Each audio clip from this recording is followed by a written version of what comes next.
Today I want to talk about a situation that a lot of companies are now having to deal with very, very closely, which is the returning to work. What does that mean? What does it look like for each individual company now that we have got through the worst of the COVID crisis, certainly here in Australia, and I think in most countries that feels like it's the case now. And that obviously gives companies a very difficult or a very interesting challenge, which is what is work?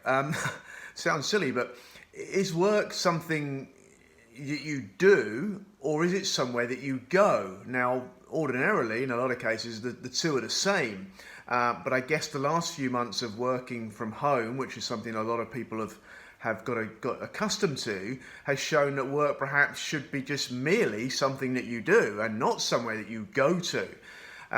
So companies are now having to wrestle with what should work sort of look like or mean to people going forward. Now, some companies will say, and no doubt are committed to, bringing everybody back. So to some extent, what's happened for the last few months doesn't really change anything going forward. I.e. people will come back, they'll be in an office, it will be big, it'll be full of people, behaving more or less as they did pre-COVID. Obviously, there will be some changes and some restrictions that will no doubt come into play.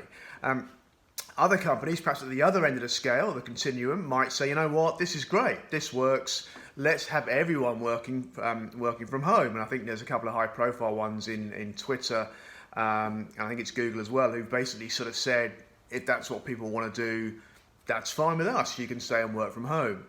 Now, I suspect that most companies are going to be somewhere in between those two situations, as in most things in life. And it's a tricky one, and I guess what I'm asking here is for companies and employees to recognise that this is clearly uncharted territory for all of us. No one really knows exactly how this should work, or what the kind of appropriate ratios might be. So a lot of companies are talking about bringing people back in phases. So they might bring 25% of the workforce back 1 week, the next 25, the next to 25, and so on and so forth, so that you have almost a rotating situation. Or you have a situation where not everybody works every single week. And obviously you could break that down within a week as well and have certain days that would be for half the workforce and other days for the other half of the workforce.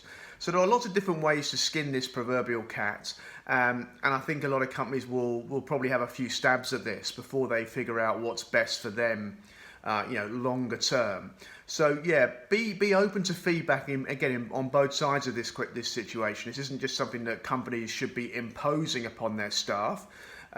They should be taking guidance and suggestion from their staff.